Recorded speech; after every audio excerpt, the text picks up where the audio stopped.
MLA साहब है मामन खान, वो काबिल तारीफ है, बहुत अच्छा इंसान है। और जब उन पे आफत मुसीबत आई, उसके घर पे भूपेंद्र सिंह हुड्डा का कोई भी आदमी वहां पर कांग्रेस के घर पे नहीं गया हालचाल पूछने के लिए। हमारा अपना बेटा है, आपका भाई हूं मैं। अगर आधी रात में एक टेलीफोन करेंगे, खुदा की कसम अपना काम छोड़ करके आपका काम करवाना होगा।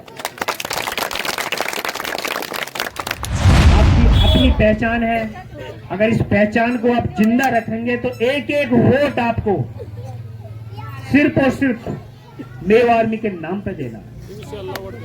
राजनीतिक में आने का कोई मेरा मकसद नहीं था। मैं कोई बड़े घराने से ताल्लुक नहीं रखता हूं। मैं भी एक किसान का बेटा हूं, एक गरीब मजदूर का बेटा हूं मैं। लेकिन संविधान ने सबको बराबर का अधिकार दिया है, कोई भी चुनाव लड़ सकता है। आप अपने मेवात को पिछड़ापन देख रहे हैं। जितनी भी सत्ता में सरकारें आई हैं, हर सरकार ने आपका पिछड़ापन को दूर नहीं किया, सिर्फ मेवात को बैकफुट पर धकेलने की कोशिश करी।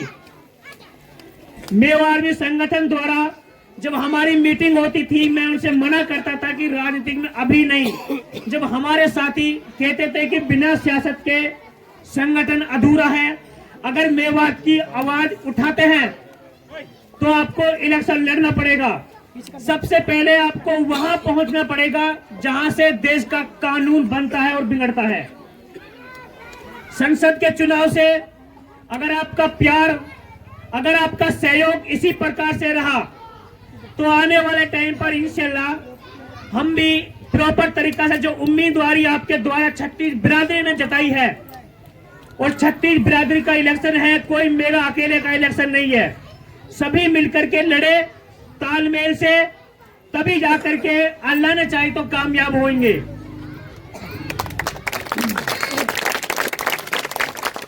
मेवात का पिछड़ापन जो पार्टियों ने किया है वो उनकी देखरेख में हुआ है। हर पार्टियों को पता है कि मेवात एक हरियाणा का छोटा सा हिस्सा है जो नीति आयोग के अनुसार हिंदुस्तान का सबसे पिछड़ा हुआ जिला घोषित हुआ था 2-3 साल पहले। लेकिन आज जो स्थिति है, आपके बीच में बहुत सारे पार्टियों के नेता आते हैं। मैं सबसे जो पिछड़ापन का कारण है मेवात का, वो कांग्रेस पार्टी को मानता हूं मैं। अगर कांग्रेस पार्टी चाहती तो आपका पिछड़ापन नहीं होता। सिर्फ वजह जो एक कांग्रेस पार्टी है, बीजेपी पार्टी है, सिर्फ इन्होंने आपको सिर्फ इस्तेमाल किया है। कहीं भी आप किसी भी राज्य में जाइए जहां पर ये सरकारें हैं कांग्रेस पार्टी की, वहां पर आपको बैक फुट पर धकेलने की कोशिश करते हैं। जब 1947 में हिंदुस्तान आजाद हुआ था, मौलाना अबुल कलाम आजाद ने कहा था पंडित जवाहरलाल नेहरू से, उस वक्त तो प्राइम मिनिस्टर थे पंडित जवाहरलाल नेहरू से, मौलाना अबुल कलाम आजाद ने कहा था, आजाद नेहरू जी, हिंदुस्तान में जहां जहां मुसलमान रह रहा है वहां पर कोई शिक्षा नहीं है। ये अनदेखी है, सरकार अनदेखी कर रही है, आप अनदेखी कर रहे हैं। आप कहीं भी जाइए हिंदुस्तान में, किसी भी क्षेत्र में जहां जहां मुसलमान बसा हुआ है, वहां पर सिर्फ मुसलमान पिछड़ा हुआ है। ना सड़कें हैं, ना फैक्ट्री है, ना कॉलेज है, ना कोई संस्था है, ना स्कूल है। मेवात में 70% स्कूल ऐसे हैं जो अपग्रेड नहीं है, जो 8वीं तक 10वीं तक ही है।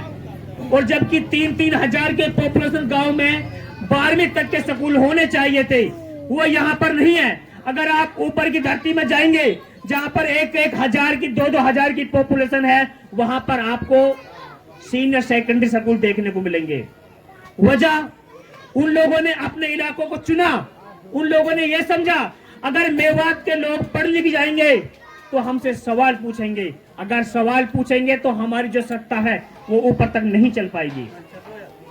यही सबसे बड़ा पिछड़ापन कर रहा है। आप ये मत सोचिए कि कांग्रेस पार्टी हमारी सगी पार्टी है, बिल्कुल मत सोचिएगा। अगर आपका सबसे बड़ा जो बर्बादी का मंजर किया है वो कांग्रेस पार्टी ने किया है। कांग्रेस पार्टी ने आपको अधिकार नहीं दिया। अगर थोड़ा बहुत अधिकार आपको मिला है, वो बीजेपी पार्टी आपसे मिलकर के छीनना चाहती है, उनके साथ मिलकर के छीनना चाहती है। बीजेपी पार्टी अगर हरियाणा में है तो वो नहीं चाहती वो भी मेवात के लोग विकास करें। मेवात के लोग पढ़े लिखे, वो भी आपको अनपढ़ गवार समझना चाहते हैं। अनपढ़ गवार समझ करके आपके साथ दुरुपयोग कर रहे हैं। तो आपका संगठन है ये मेवा आर्मी, ये अकेले मेरा संगठन नहीं है। अगर आप संगठन को मजबूत करेंगे, आने वाले टाइम पर आपकी आवाज हम अल्लाह न चाहे तो नेशनल लेवल तक, दिल्ली तक आपकी आवाज हम इंकलाब पैदा कर देंगे।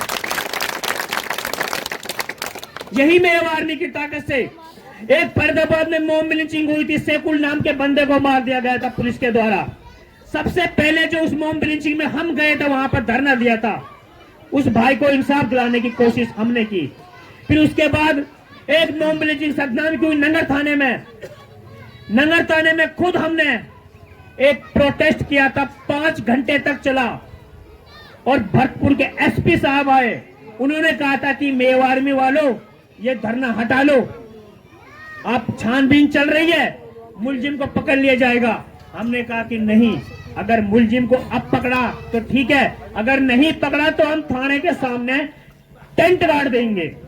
तो हम 5 घंटे तक वहां बैठे रहे और हम वहां जब उठे, जब सद्दाम को इंसाफ मिल गया, उन पर 302, 307 जैसी अपहरण की धारा लगी, 364, हम वहां से ये धारा लगवा कर जब उठे वहां से। ये हमारी ताकत। और ये ताकत कहां से आती है? आपकी दुआओं की बदौलत आती है। अकेले मुजीब कोटे की ताकत नहीं है, जितने भी आप सब मौजूद हैं, आपकी दुआओं की बदौलत, आपके सहयोग से ये ताकत आती है। फिर उसके बाद हमसे कहा कि मेवात में कोई यूनिवर्सिटी, कोई कॉलेज नहीं है। हमने सभी साथियों के मशवरे से कहा कि एक दिन हम दिल्ली कूच करेंगे, हम दिल्ली जाएंगे। हमने जंतर मंतर पर परमिशन ली और हमें परमिशन मिली। सैकड़ों युवा वहां पे दिल्ली जंतर मंतर पहुंच गए और ये कहा था कि मेवात के लिए यूनिवर्सिटी चाहिए। ये 25 सितंबर की बात थी। मेवात के लिए यूनिवर्सिटी चाहिए। और जिनको आप वोट देते आए हैं, आपने राविंदरजीत को 2-3 बार यहां से मेंबर ऑफ पार्लियामेंट बना दिया। पिछले साल कैप्टन अजय सिंह यादव को आपने वोट दी और बहुत सारे जलजल आए, आपने देखा था। कैप्टन अजय सिंह यादव यहां आपसे मिलने के लिए आए, नहीं आए ना? और मैं ये डंके की चोट पे ये भी कहता हूं, मैं हमारे जो एमएलए साहब है मामन खान, वो काबिल तारीफ है, बहुत अच्छे इंसान है। और जब उन पे आफत मुसीबत आई, उसके घर पे भूपेंद्र सिंह हुड्डा का कोई भी आदमी वहां पर कांग्रेस के घर पे नहीं गया हालचाल पूछने के लिए। उस बंदे पे अपने आप पे बीती थी, लेकिन जो कानून ने उनके लिए अधिकार दिया है, जो उनको अधिकार मिला है आपको और हमको, उसके दायरे में रह करके यह फैसला हुआ था। हम बहुत सारे ऐसे मुद्दे उठाते हैं। अभी 3 महीना पहले एक ओरिएंटल क्राफ्ट कंपनी है चौपानकी में, हमारे पास फोन आया। जो चौपानकी में ओरिएंटल क्राफ्ट कंपनी है, ये 2-3 महीना से बंद है। इस पे 100-125 लड़कों के पैसा फंसे हुए हैं और वो कंपनी रात में अपना सामान ले जा रही थी। हमारे तहसील अध्यक्ष इरशाद इंजीनियर ने हमसे कहा, भाई कंपनी सामान ले जा रही है, कंपनी यहां से उठ रही है, तो क्या करें? मैंने कहा कि इरशाद भाई, जो सामान ले जा रही हैं उन गाड़ियों को रोक लो, हम पूरी टीम को वहां भेजते हैं। हमारी पूरी टीम उस ओरिएंटल क्राफ्ट कंपनी के गेट पे बैठ गई और जो एचआर मैनेजर था उस कंपनी का, वो आया पुलिस को लेकर के। पुलिस ने वहां पर धक्का मुक्की करी और हमारे युवा जो साथी हैं उनमें इतनी बुलंद आवाज, वो इतने डरपोक नहीं है। उन्होंने आंख से आंख मिला करके बात की, यह कहा कि हम यहां से तब उठेंगे जब सैलरी मिल जाएगी। शाम का वक्त था, सुबह जब 10 का टाइम हुआ तो सब बंदे के चेक बन के आ गए, सबको उनकी सैलरी दे दी। जो खोखा वाले, दुकान वाले, जो होटल वाले थे, उनको भी पैसा हमने वहीं पर दिलवाया। अरे ये थी हमारी ताकत है। कोई एमएलए, कोई मंत्री, कोई भावी नेता वहां पहुंचा नहीं, पहुंचा वहां पर हम पहुंचे थे आपकी आवाज उठाने के लिए, उनके लिए आवाज उठाने के लिए।